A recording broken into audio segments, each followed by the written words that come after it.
After staffing, one of the major items in a school's expenditure is energy. But energy prices have increased rapidly in recent years. Here at Cooper's School in Chislehurst, the cost of oil, gas and electricity have doubled in the last 3 years. Claire Dix is a procurement expert for the DCSF and helps schools find ways of saving money. Can she help Cooper's School cut its energy bills? And of course, any efficiencies in energy use will help not just the budget, but also the school's carbon footprint. Despite the sprinkling of snow today, we're in the era of global warming, and schools have a responsibility to address the green agenda. Sue Weiler, the business manager at Cooper's School, shows us round.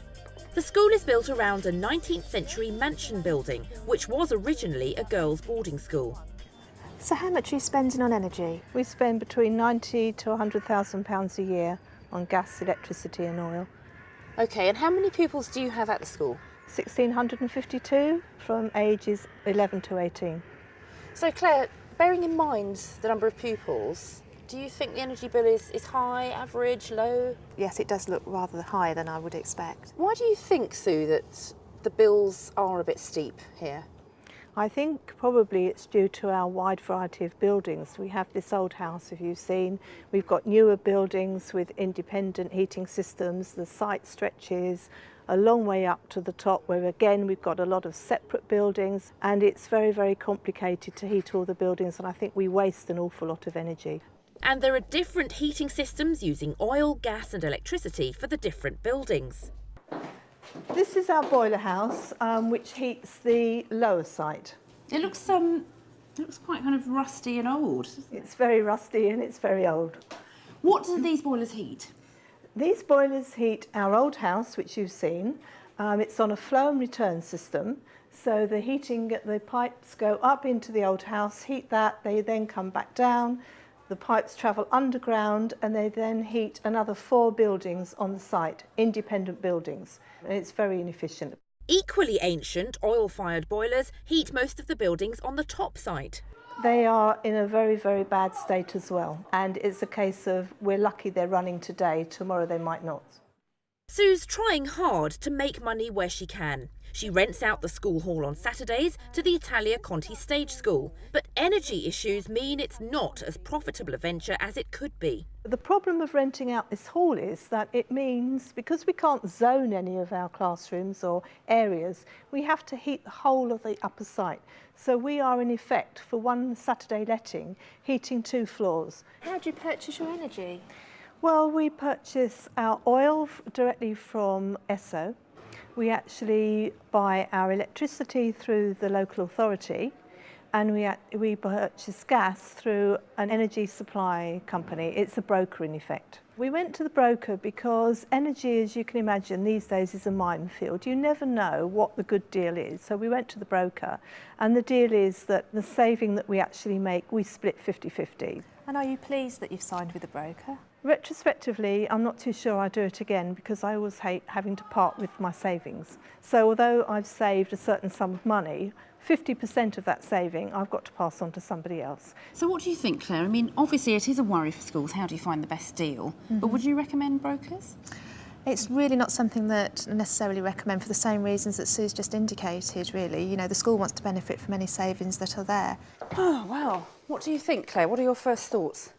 Well, I think there's 3 things, really. The first one being looking at the tariffs that the school's obviously paying for their electricity, gas and oil.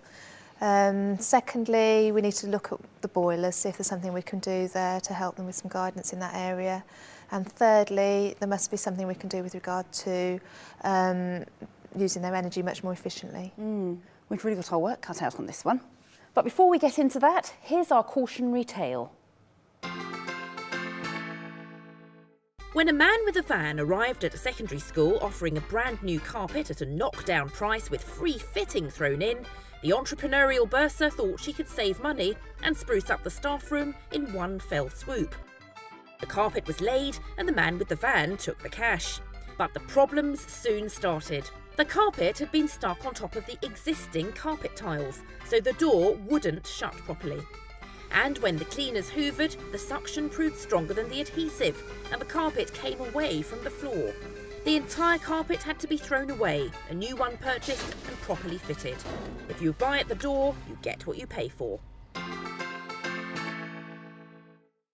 Its inefficient heating systems aside, Cooper's School, like any school, can cut costs and help the environment with a number of energy-saving ideas.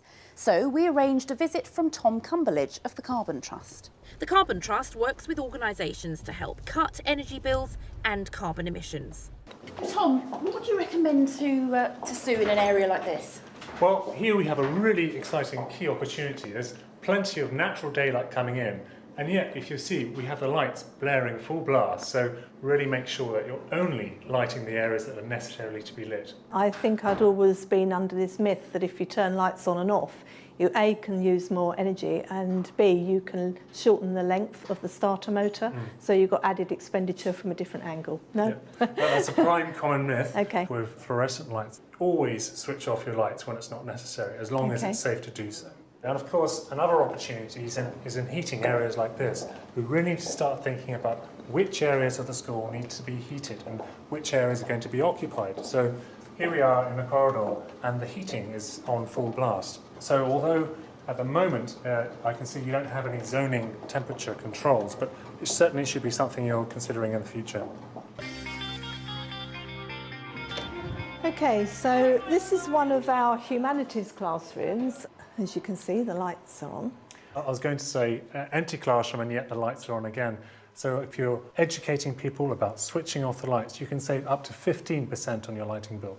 Well, the problem we have, of course, is the students coming in and out and then remembering or not remembering to turn lights on and off. I'm not sure how practical that might be.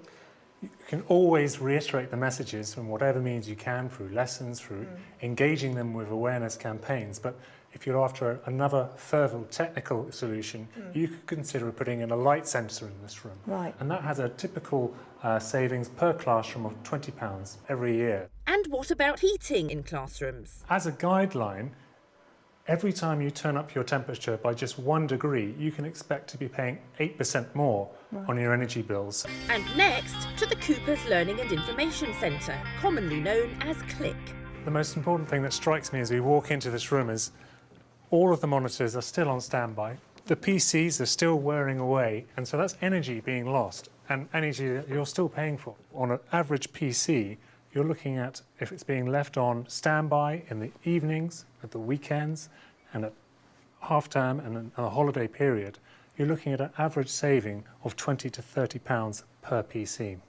When Claire looked at the Carbon Trust figures, she calculated that implementing their recommendations could save the school 10% on its energy bills. For energy tariffs, Claire researched local consortia prices. A local consortium is a buying organisation usually set up by a group of local authorities. Because consortia buy in bulk, the prices are normally far less than an individual school could negotiate. By taking this route, Sue could save over 6% on her gas and oil bills. But then the problem of the boilers. Sue knows they're old and inefficient, but has she thought of replacing them? We consider replacing them almost on a daily basis, but it is pretty impossible.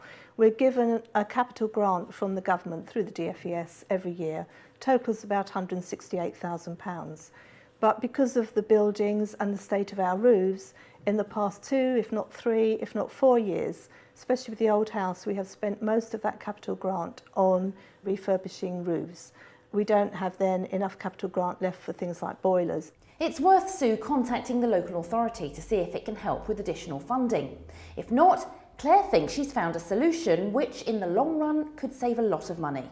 Modernising the heating system would also mean that the temperature in each part of the school could be separately controlled. Sue wouldn't have to heat half the site for the Saturday Drama School. Well, before we find out what Sue thinks, here's our top tip. The National Audit Office found that schools can save up to £42 on each transaction when purchasing goods using an e-procurement system. Rather than flicking through paper catalogues or approaching unknown suppliers, using e-procurement, schools can purchase their goods from verified sources, assured they're getting best value. The transactions can then be automatically uploaded to the school's financial management system. For the last 18 months, Stanton St Quintin Primary School in Wiltshire has been using e-procurement for their purchases. Before the e-procurement system arrived here in the school, I think we had a very ad hoc system for purchasing. It was scrappy bits of paper which would arrive on my desk. There was no testing of the market, there was no best value seeking or negotiating on price. It was very time consuming and just inefficient.